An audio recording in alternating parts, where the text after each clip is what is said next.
வினீஷ் போகட் இன்னைக்கு gold medal லாஸ்னா அது Vineesh போகட்டுக்கான loss இல்ல, இந்தியாக்கான லாஸ். இந்தியாக்கான லாஸ் இல்ல, பாக்ஸிங்கான லாஸ். சித்தார்த்தர் கேக்குறாரு, ஏண்டா உயிரோட வயிற்று வலியில துடிச்சு கிடந்தானடா, அப்ப வராத கடவுள் எங்கடா இப்ப வர போறாருன்னு கேட்டார். கல்லூரிக்கு கல்லூரி டீச்சர் கூட கொடி என் நெஞ்சில் இருக்கு. கொடியை நான் தனியா ஏற்றணும் அவசியம் கிடையாது. ஆனா எனக்கு தேவை என்ன? என் பள்ளிக்கூடத்துக்கு டீச்சர் வேணும், ஈக்விட்டபிள் அக்சஸ் டு எஜுகேஷன் வேணும். 75வது ஆண்டுல வீட்டுக்கு வீடு கொடியேத்துன்னு சொல்றீங்களே, பள்ளிக்கு பள்ளி டீச்சர் போடுறான்னு கேட்டீங்களா? நம்ம கல்வியாளர்கள் எல்லாம் கல்வியை வலுப்படுத்துங்கள் என்று சொன்னால் தேர்வுகளை கடினமாக்குகிறார்கள். கல்வியும் தேர்வும் ஒன்று அல்ல. அந்த வெள்ளக்காரன் கொடுத்த அந்த கல்வி மீது அந்த அம்பேத்கர் வைத்த விமர்சனம். வெள்ளக்காரன் போய் 75 ஆண்டுகள் ஆயிடுச்சு. இப்ப ஏண்டா மீண்டும் வாய்ப்பை சமமா கொடுக்காம தேர்வை கடினமாக்குற என்று அண்ணல் அம்பேத்கர் திரும்பி கேட்டா எப்படி இருக்கும்? அவங்க கேட்ட கேள்வியிலிருந்தே இந்த தீர்மானம் தொடங்குது நான் நினைக்கிறேன். அவங்க பேசிக்கா கேட்ட கொஸ்டின் என்னன்னு கேட்டா, நான் கிளாஸ்ல கொஸ்டின் ரைஸ் பண்ண முடியல. யாரோ ஒரு ஸ்டூடெண்ட் எனக்கு என்ன ஆனாலும் பரவாயில்லன்னு யார் கேள்வி கேட்க துணிகிறாங்களோ அவங்களால மட்டும்தான் என்ன செய்ய முடியுது, கேள்வி கேட்க முடியுது. வினீஷ் போகட்டோட நிலைமை தான் உங்க நிலைமை. வினீஷ் போகட் கோல்ட் மெடலை பத்தி மட்டும் கவலைப்பட்டிருந்தா தெருவுக்கே வந்திருக்க மாட்டாங்க, டெமோக்ரஸியை பத்தி கவலைப்பட்டிருக்க மாட்டாங்க இல்லையா? வினீஷ் போகட் ஏன் தெருவுக்கு வந்தாங்கன்றதுதான் இந்தியன் கான்ஸ்டிடியூஷனை காப்பாத்துறதுக்காக. ஏன்னா இந்தியன் கான்ஸ்டிடியூஷனுக்கு எனக்கு என்ன சொல்லியிருக்குன்னா, போக்சோ சட்டத்திலிருந்து வர்றேன் நான்.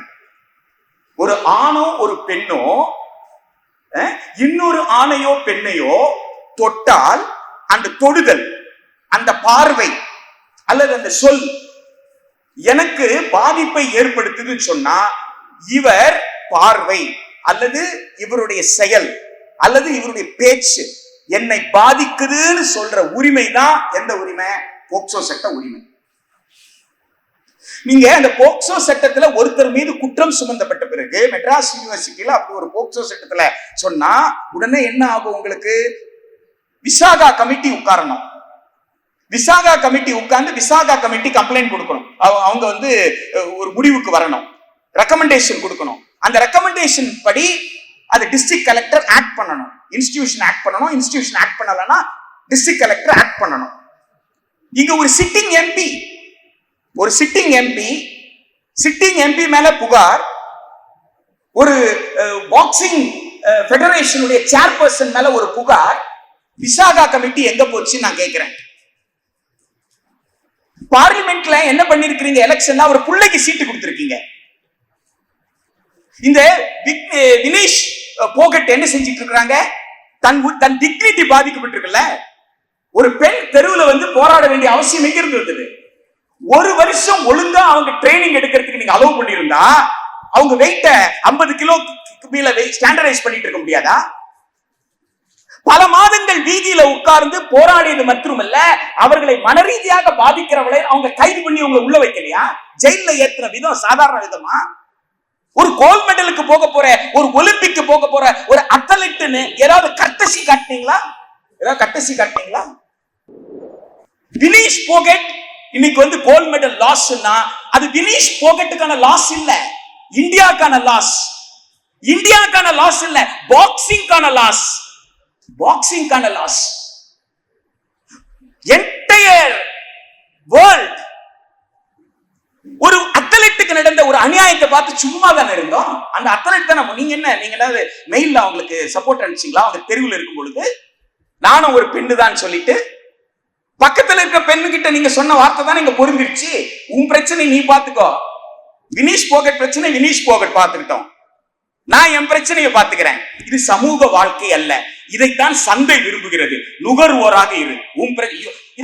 இது யார் ட்ரெயின் பண்ணது? Private schools. எல்கேஜில போய் கேட்ட உடனே இவங்க என்ன பண்ணிருப்பாங்க? எல்கேஜில பக்கத்துல இருக்கிற குழந்தைக்கு பிஸ்கெட் கொடுத்திருப்பாங்க, பக்கத்துல இருக்கிற குழந்தைக்கு எரேசர் கொடுத்திருப்பாங்க. ஏன்னா அம்மா அப்படித்தான் சொல்லி கொடுத்தாங்க. அம்மா ஏதாவது கொடுத்தா யாராவது வீட்டுக்கு வந்தா ஷேர் பண்ணுன்னு சொல்லியிருப்பாங்க. இந்த டீச்சர் என்ன பண்ணிருப்பாங்க? இது உன்னுடைய பிரச்சனைன்னு சொல்லியிருப்பாங்க, இது உனக்கான பிஸ்கெட் சொல்லியிருப்பாங்க, நீ ஷேர் பண்ண முடியாதுன்னு சொல்லியிருப்பாங்க. ஒரு கன்சியூமரா நான் மாறுறேன். அப்ப 12 வயசு முடியும் பொழுது எனக்கு என்ன தோணுதுன்னா, அது உன் பிரச்சனை, உன் தலைவலி, நீ கேளு, எனக்கு மாத்திரம்தான் தைரியம் இருக்குமா? அப்படின்னா உலகத்துல 140 கோடியில் எவனுமே வாய் திறக்க முடியாது. ஒடுக்குமுறைக்குள்ளானவருடைய நிலைமை என்ன? ஒடுக்குமுறைக்குள்ளானவனுக்கு பின்னாடி போய் நின்னுகிட்டு, டேய் உன்னை ஒடுக்கி கொண்டிருக்கிறான், நான் நிக்கிறேன், நீ பேசுறான்னு இல்ல நான் சொல்லணும். நான் நிக்கிறேன்டா, நீ பேசு. I cannot be the voice of voiceless. I should not be the voice of voiceless. But I should stand with the voiceless. இல்ல, I should make them speak. இல்ல, நீ மற்ற கேள்வி கேளு, நீ கேள்வி கேட்டு உனக்கு பதில் வரலன்னா நான் நிக்கிறேன் பின்னாடி. இல்லையா? That is the spirit. That spirit we have to develop. அப்போ அந்த ஸ்பிரிட் எங்க வரும்னு கேட்டீங்கன்னா, முட்டி மோதிர கிளாஸ் ரூம்ல வரும், பிளெண்டட் லேர்னிங்ல ஆன்லைன்ல வராது. பிளெண்டட் லேர்னிங்ல ஆன்லைன்ல வராது. பிளெண்டட் லேர்னிங்ல உனக்கு இஷ்டம்னா நீ போயிட்டு வீட்டுல படிச்சுக்கலாம். அதான் NEP 2020. கிளாஸ் ரூம் எதுக்கு? கிளாஸ் ரூம்ன்றது 10 வகையான மூளைகள் ஒண்ணா உட்கார்ற இடம், 10 வகையான எமோஷன்ஸ் ஒண்ணா உட்கார்ற இடம், 10 வகையான உணர்வுகள் ஒன்றா உட்கார்ற இடம். அந்த 10 வகையான உணர்வுகள் ஒன்றாக உட்காரும் பொழுதுதான் இயற்பியலை இயற்பியலாக புரிஞ்சுக்க முடியும். Not in isolation. I cannot learn physics in isolation. Newton did not learn physics in isolation. Einstein did not learn physics in isolation. Stephen Hawking did not learn physics in isolation. They were part and parcel of the society. அதனாலதான் புத்தாவை பத்தி பேச முடியுது. யாரால? Albert ஐன்ஸ்டைனால. புத்திசத்தை பத்தி பேச முடியுது. Which religion will survive னு கேட்டா புத்திசம் will survive னு சொல்ல முடியுது. ஆல்பர்ட் ஐன்ஸ்டைன் அவரு பிசிக்ஸ் வாத்தியார் தானே. அதனாலதான் சார் CV ராமனால சொல்ல முடியுது, நான் சயின்டிஸ்டா வர்றதுக்கு, பிசிசிஸ்டா வர்றதுக்கு எதுடா காரணம்னு கேட்டா 3 புத்தகங்கள் காரணம். அந்த 3 புத்தகத்தில் முதன்மையானதும் எது தெரியுமா? பிசிக்ஸ் ஸ்டூடெண்ட், ஒரு பிசிக்ஸ் ஸ்டூடெண்ட் பிசிக்ஸ் சயின்டிஸ்டா வரணும், பிசிசிஸ்டா வரணும். அதற்கு 3 புத்தகம் உதவி இருக்குன்றாரு. என்ன புத்தகமா இருக்குன்னு நினைக்கிறீங்க?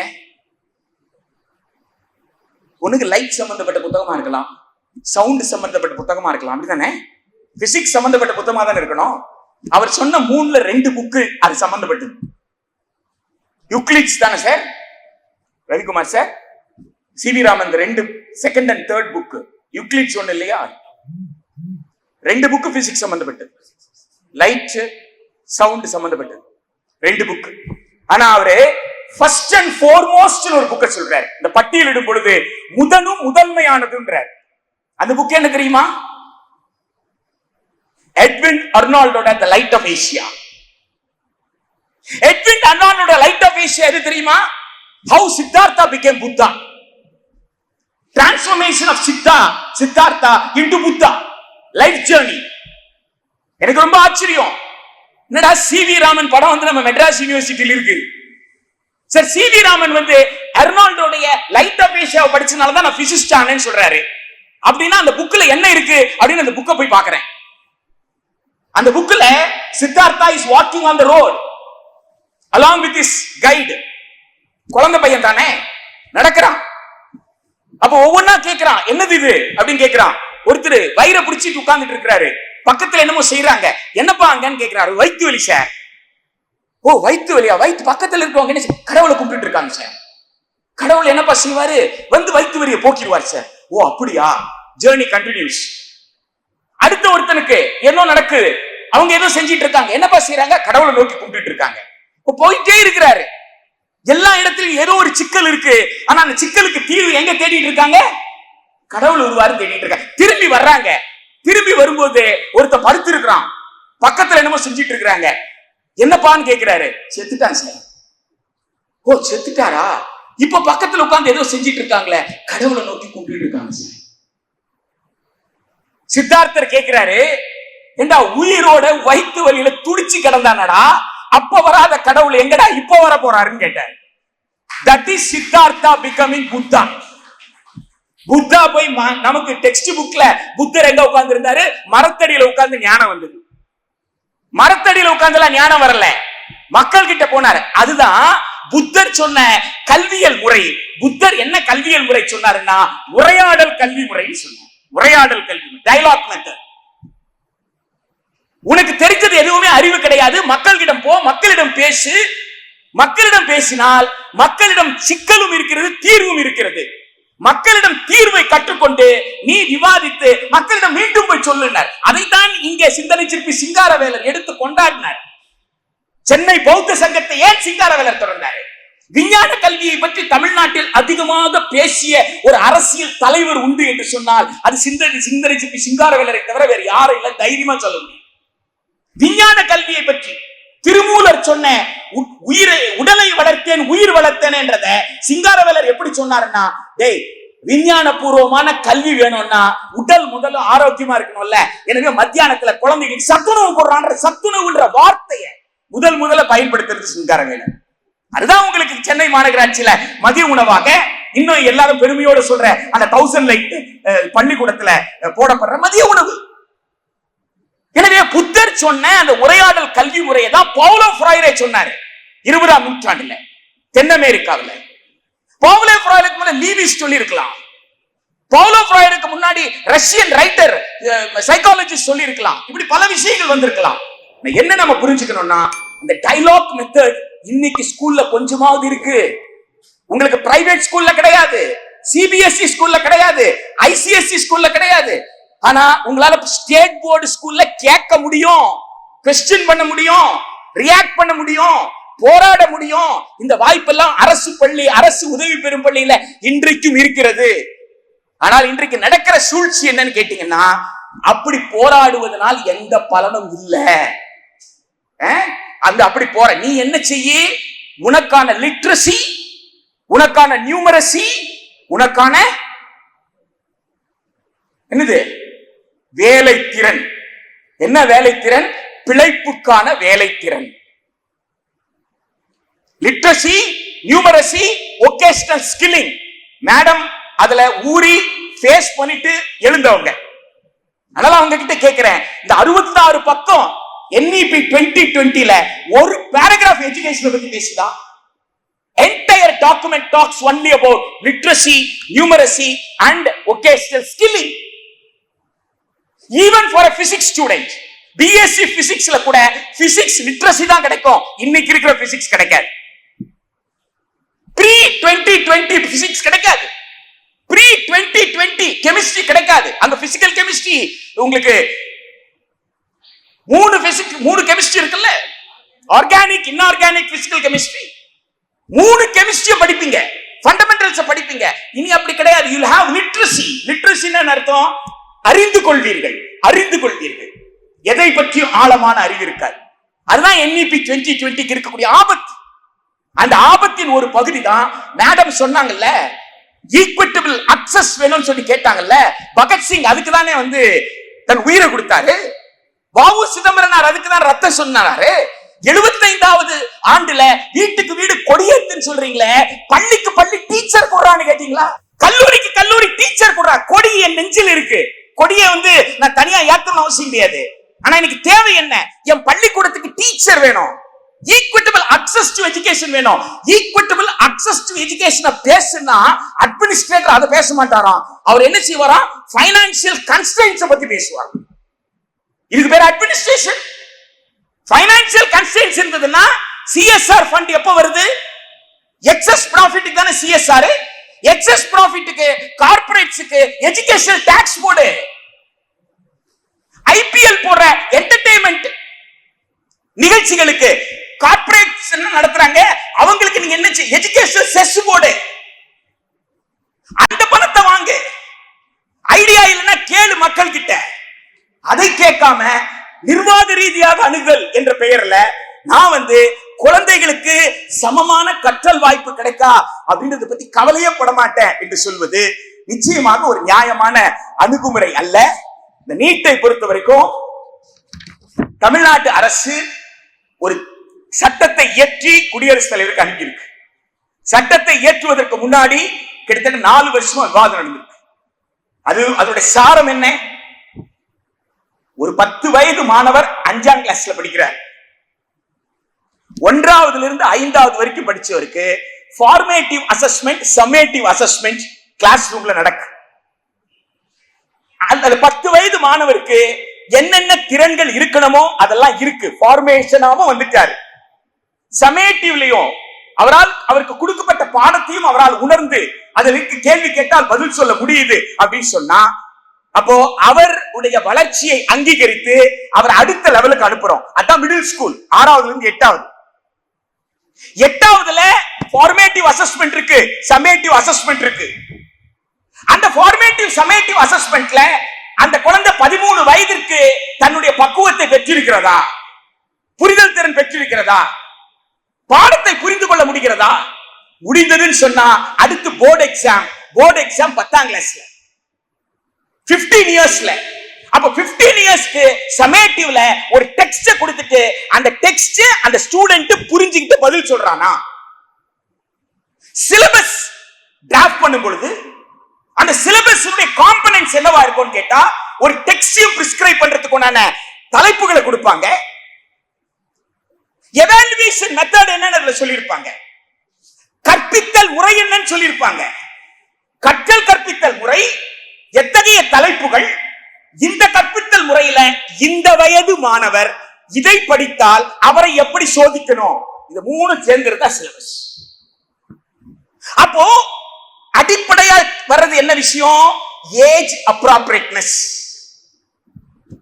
சாதாரணமான ஒரு விஷயம் கேக்குறேங்க. ஒரு தவழ்ந்துகிட்டு இருக்கு குழந்தை தவழ்ந்து போயிட்டு இருக்கு, நெருப்பு அங்க எரிஞ்சுக்கிட்டு இருக்கு, ஜுவாலம் இருக்கு, சுத்தி இருக்கிறவங்க எல்லாம் கத்துறாங்க, நெருப்பு நெருப்பு நெருப்புன்னு கத்துறாங்க. ஏன்னா 10 அடி இருக்கு தூரம், ஓடி போய் குழந்தைய தூக்கறதுக்குள்ள குழந்தை போய் நெருப்பு தொற்ற போகுதுன்னு பயத்துல எல்லாரும் நெருப்பு தொடாதன்னு கொடுத்தாங்க. அது தவழ்ற குழந்தை, 1 வயசுல இருந்து 1.5 வயசு இருக்கிற குழந்தை. இப்ப அந்த குழந்தை என்ன செய்ய நினைக்கிறீங்க, வேகமா போகும் இல்லையா? அப்ப அந்த குழந்தையை பொறுத்த வரைக்கும் என்ன, எல்லாரும் என்கரேஜ் பண்றாங்க, ஓ நீ நல்லா தவழ்ற போல இருக்கு, தவழுன்னு எல்லாரும், அப்படிதான் அந்த குழந்தை புரிஞ்சுக்கும். இப்ப அந்த குழந்தை போய் நெருப்பை தொட்டுடுச்சு, தொட்ட பிறகு அந்த குழந்தை அழுகு, சுட்டதுனால வலியில அழுகு. இப்போ கொஞ்ச நாள் கழிச்சு அந்த புண்ணெல்லாம் ஆறி போச்சு.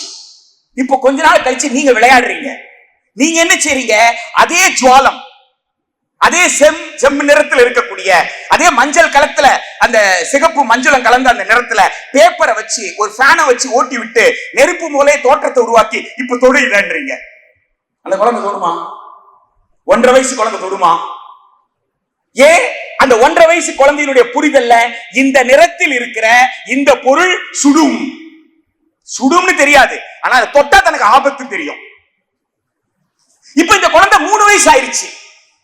இப்ப இந்த 3 வயசு குழந்தைக்கு என்ன தெரியும், எது நெருப்புன்னு தெரியும், எது பேப்பர்னு தெரியும், அப்படிதானே? இது காக்னிட்டிவ் ஸ்கில் டெவலப் ஆகுது. காக்னிட்டிவ்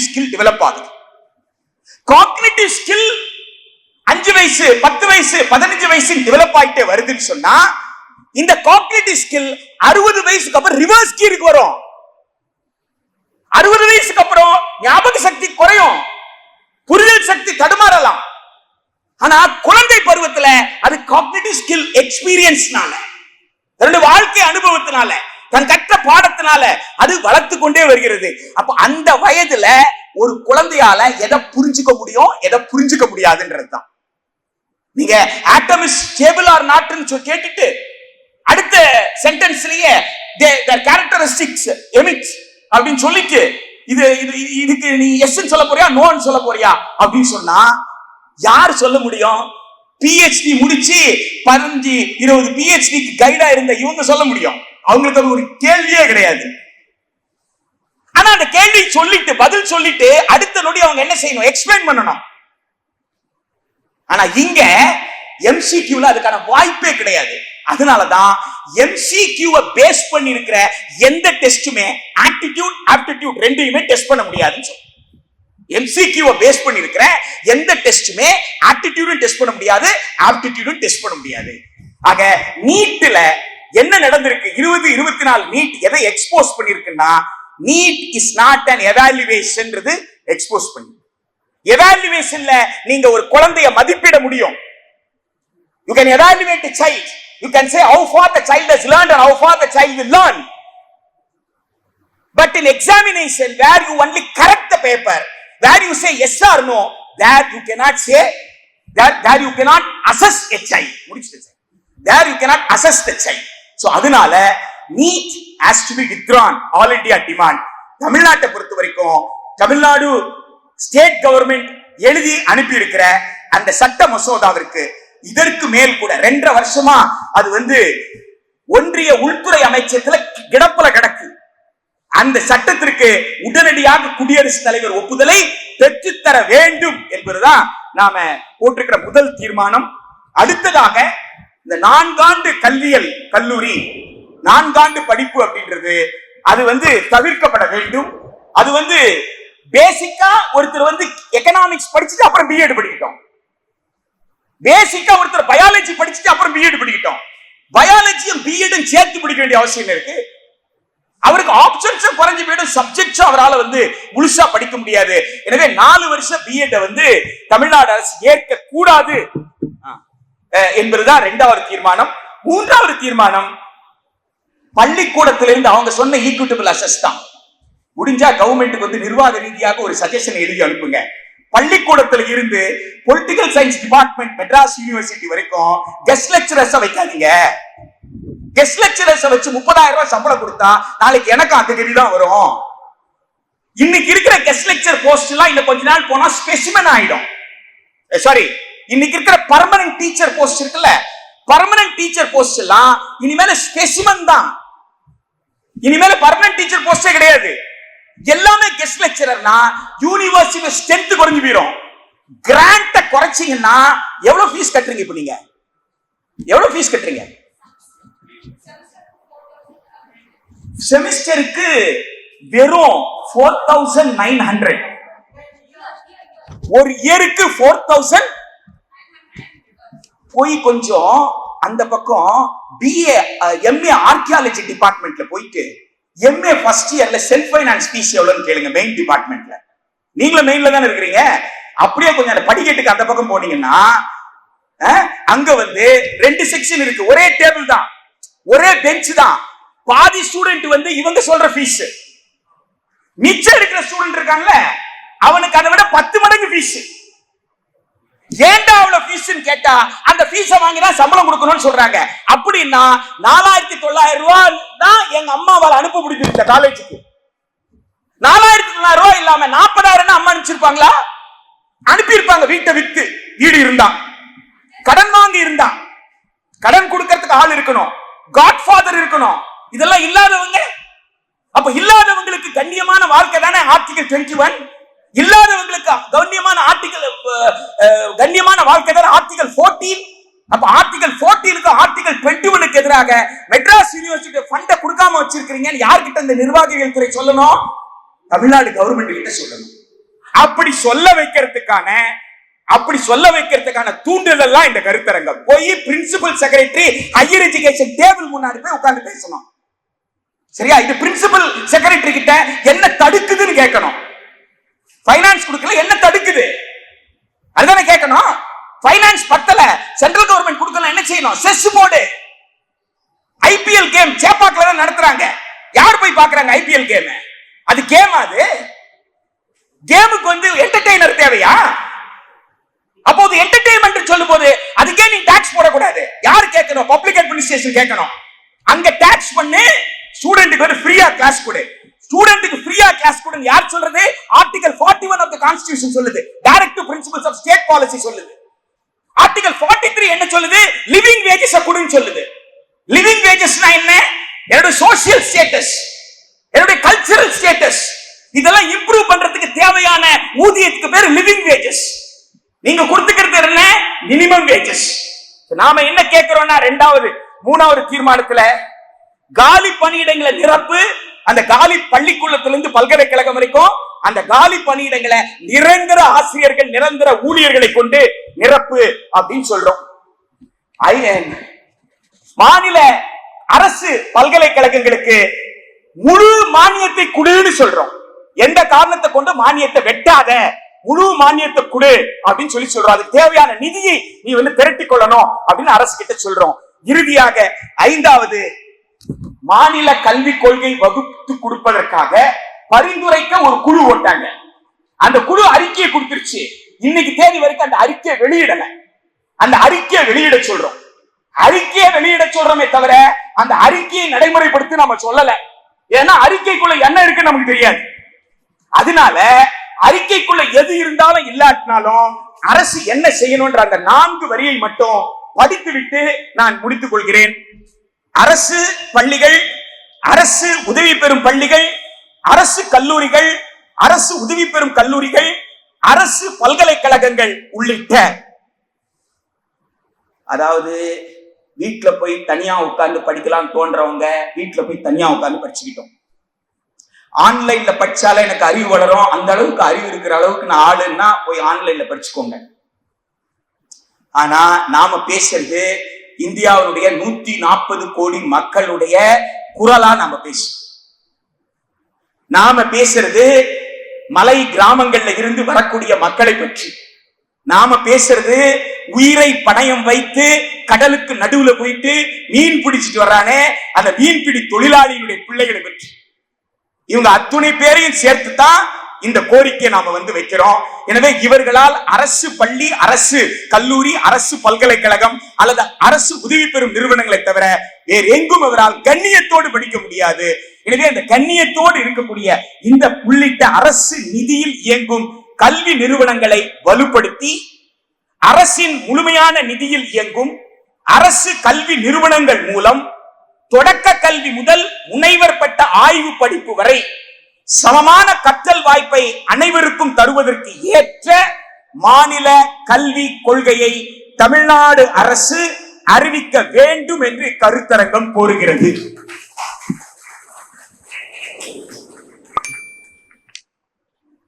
இந்த கருத்தரங்கத்தினுடைய இந்த கோரிக்கைகள் அரசுக்கு அனுப்பி வைக்க முடியும். மின்னஞ்சல் கேட்டிருக்கோம். மாணவர் எத்தன் சகா அவர்கள் உங்களிடமிருந்து அந்த தாள்களை பெற்றுக்கொள்வார். எந்த மாணவருக்கால் இந்த தாள் கிடைக்காம இருந்தா அவங்க அந்த தாள்களை பெற்று உங்கள் பெயர் மற்றும் உங்கள் தகவலை நீங்க பதிவு பண்ணி கொடுத்தீங்கன்னா அதில் இருக்கிற பெயரின்படி அந்தந்த கல்லூரி அல்லது பல்கலைக்கழகத்துடைய துறை தலைவருக்கு அல்லது முதல்வருக்கு சான்றிதழ்கள் அனுப்பி வைக்கப்படும். இந்த நிகழ்வுல நடந்த கருத்தரங்க உரைகள்ல எதெல்லாம் ஆவணமாக இருக்கோ, எதெல்லாம் எழுத்துப்பூர்வமா இருக்கோ அந்த ஆவணங்கள் எல்லாமே உங்களுக்கு மின்னஞ்சல்ல பகிரப்படும். மின்னஞ்சலில் நம்முடைய உரையாடலை தொடங்கலாம். இன்னும் உரையாடல்களை நீங்களும் நடத்தலாம். நீங்க நடத்துற உரையாடலுக்கும் எங்களை கூப்பிடுங்க. நாங்களும் உங்களோடு உரையாடுறதுக்கு தயாராக இருக்கிறோம்.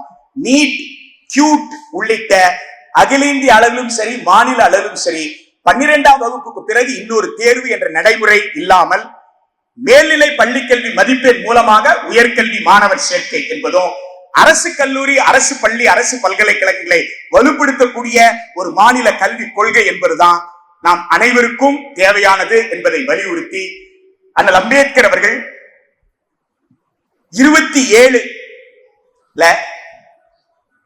சொன்ன ஒரு விஷயத்தை மட்டும் 20கள்ல பாம்பே யூனிவர்சிட்டி பில் வரும் பொழுது ஒரு விஷயத்தை சொன்னாரு.